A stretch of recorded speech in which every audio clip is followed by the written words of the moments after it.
Hello YouTube family, કેમ છો? જય માતાજી, ગુડ આફ્ટરનૂન બધાને. કેમ કે અત્યારે વાગી ગયા છે 3:30. તો 3:30 થઈ ગયા છે અને આપણે બેસી ગયા છીએ જો બપોરની ચા પીવા.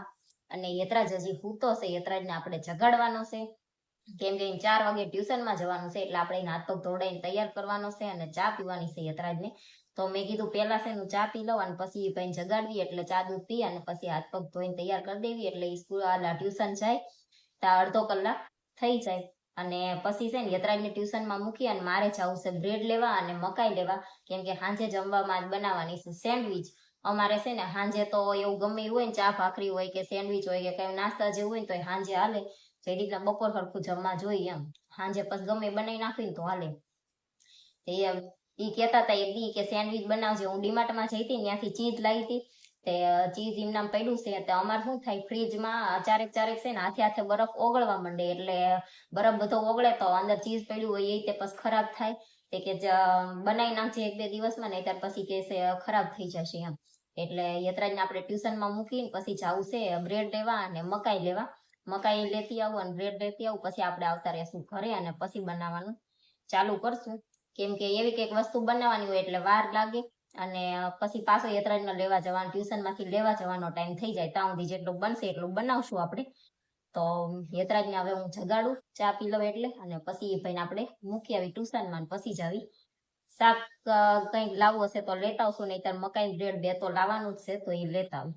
તો જો હું બધી વસ્તુ લઈ અને આવતી રહીશું ઘરે, અને યતરાજને મૂકીને બધી વસ્તુ લેવા જઈને ઘરે આવીને તો 5:30 તો થઈ ગયા. હવે મૂળ મારશે ને અડધો કલાકનો ટાઈમ છે, પછી પાછું એને લેવા જવાનું થઈ જશે. તો જો આપણે છે ને બધી વસ્તુ લાયા છીએ. પેલા ટામેટા લાયા અને આ બ્રેડ જો તાજી બનતી હતી અને આપણે લઈ આવ્યા છીએ. અને સોસ લાયા છીએ. આમ તો છે ને સોસ આમ લાવતા નથી, ચટણી બનાવી નાખવી લાજવાબની કે રજવાડીની, પણ અમને લાજવાબ કરતા રજવાડી વધારે ભાવે, તો અમે પાછી લાવી. જેને જે ફાવતી હોય એ લાવતા હોય અલગ અલગ. તો આમ છે ને સોસ ના લાવી, કેમ કે સોસ છે ને અમારે હાવ ઓછો યુઝ થાય. પણ હું છે ને ઓલી ફ્રેન્ચ ફ્રાય લાવી હતી ને, શુભમમાં જઈ હતી ત્યાંથી, ઓલી જે આપણે ચિપ્સ તળવાની આવે ને આ રીતની, એ હું લાવી હતી ને. એને કીધું કેવીક લાગે છે ટ્રાય મારવી, ત્યાં જોઈને તો કે યતરાજ શું કરે છે, ચટણી બનાવી દેવી ને તો એ નારે નથી ખાતો. એ કે મને સોસ લઈ આવી દે છે. એટલે પછી અમથી ત્યાં સેન્ડવીચ કરવાની હતી, તે મેં કીધું સેન્ડવીચમાં ચટણી કરવાની જરૂર તો પડશે તે, એટલે યતરાજે મંગાવ્યો તો આપણે સોસ લઈ આવ્યા છીએ. અને હારે જો મકાઈ લાયા છીએ અને થોડું ઘણું શાકભાજી લઈ આવ્યા છીએ. અને આમાં છે ડાળિયા, જે ચટણી કરવામાં આપણે જરૂર પડશે. તો જો આટલી વસ્તુ લાયા છીએ. અને સામે મેં બટેકા કાઢીને મૂક્યા, પણ છે ને વટાણા ફોલવાના હતા, એટલે પછી મેં બેઠા જો એટલા વટાણા ફોલી નાખ્યા. હવે આપણે મૂકી દેવી બટેકા અને ચણા બે, બટેકા અને ચણા હું બટેકા અને વટાણા બે બાફવા મૂકી દેવી. તો યતરાજને લઈને આવીને ત્યાં સુધી ઠરી હોતન જાય, 2-3 સીટી વાગે ત્યાં સુધી તો હું ઘરે જ છું. પછી લેવા જવાનું થાય એ વખતે કુકર આપણે ઉતારીને જઈશું એટલે ઠરી જાય. તો હાલો હવે છે ને બટેકા અને વટાણા બે બાફવા મૂકી દેવી. જો આપણે યતરાજને લઈ અને ઘરે આવતા રહ્યા છીએ, અને અત્યારે આપણા બટેકા અને વટાણા બે બફાઈ ગયા છે. તો બટેકા વટાણા અને ધાણા મિક્સ કર્યું છે, અને આ કેપ્સિકમ મરચું છે એ સુધારવું છે. અને આ ભાઈ બેસી ગયા છે બ્રેડ ખાવા, અને એને મકાઈ ખાવી હતી એટલે મકાઈ બાફવા મૂકી છે. એક મકાઈ માં જતી છે આમાં નાખવા, અને એક મકાઈ મળી ભાઈ ચેવડો કરે છે, તો આપણે ચેવડો કરી દઈશું. મકાઈ બફાય ત્યાં સુધી રાહ જોવી, અને આમાં બીજા મસાલા જે કરવાના છે એ ત્યાં સુધી મરચું ને એવું સુધારીને રાખવી. જો અત્યારે સેન્ડવીચ નો મસાલો તૈયાર થઈ ગયો છે, અને મકાઈ બાફેલી હતી ને ત્યાં આ ભાઈને છે ને મકાઈ નો ચેવડો ખાવો હતો, એટલે આપણે બનાવી નાખ્યો છે મકાઈ નો ચેવડો ખાવા. મેં છે ને આ બનાવીને એમાં ચીઝ નાખ્યું, તો એને ચીઝ નહોતું ખાવું, તો ચીઝ વાળા છે ને ધોઈ દેવા પડ્યા, ને પછી પાછું એમાં મીઠું મરચું લીંબુ ને એવું નાખીને એ ભાઈને કરી દીધું. આમાં જો મેં ચીઝ નાખી દીધું હતું, તો કે મારે નથી ખાવું. આ ખાઈશું પછી આની જગ્યા રહીશું ના રે, કાલ ખાવાનું. અમે નહીં રાખતું, આ ખાઈ જગ્યા રહી તો એનું કાલ રાખવાનું, બીજું હું તાર આપણે હાલતા પ્લાન ફરી જાય, એવું કઈ નક્કી થોડું હોય. થાય છે.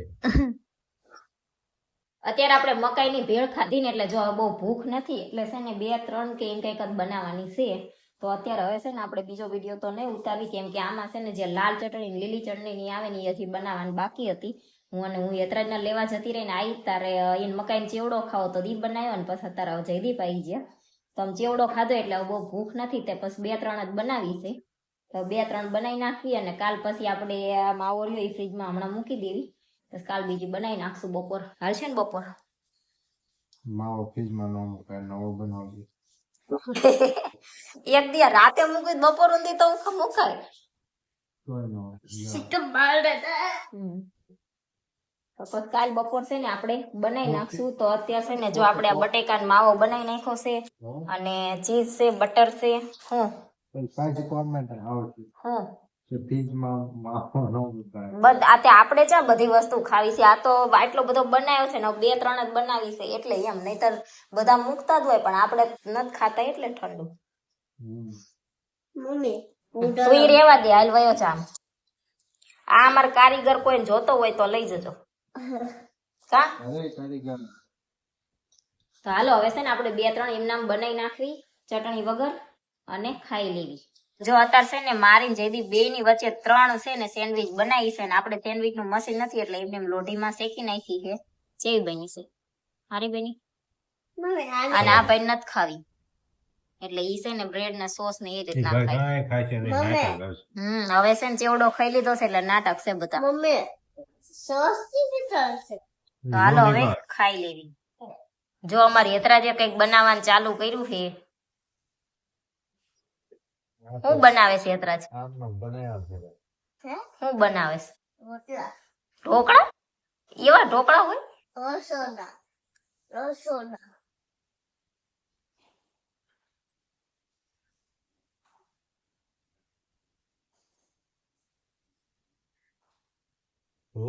લોચો બનાવે લોચો. પકડી દે પગ ઉપર પડે છે. ઈ આવરીતા બનાવે છે ને હાણસીઓ પકડીને ઘરમાં લઈ જાય બેડ ઉપર મેં એમ કીધું તું મેં કીધું મારે ચા બનાવો હું ઘરમાં કારનો સૂતો હતો મેં કીધું આ કારનો ખડ અવાજ આવે મેં કીધું આ ચા બનાવવાની જગ્યાએ હું બનાવે તો મેં કીધું હવે ચા થઈ ગઈ તો આ તો શાંતિ પકડીને આવ્યો ના એ મારી પાસે મૂક્યો જા મેં ગળા મૂકી એ તું મૂક મેં કીધું હા હું ભાઈ આવ્યો કારનો બનાવે જાય હા ભાઈ જો હવે આજ બધા ઇલેઝર એટલા મેલા કરી નાખ્યા છે કે વાત જવા દો હા માર ખાય હાલો આપડી જો છેલ્લી ચા બને છે અત્યારે સેન્ડવીચ તો છે ને 3 બનાવી ત્યાં 2 વચ્ચે 1.5 ખાઈ લીધી અને હેતરા જે છે ને તે બ્રેડ ને સોસ બે હાલો ચા પી લેવી અને આટલા વાસણ તેટલા ધોઈ નાખવી હવે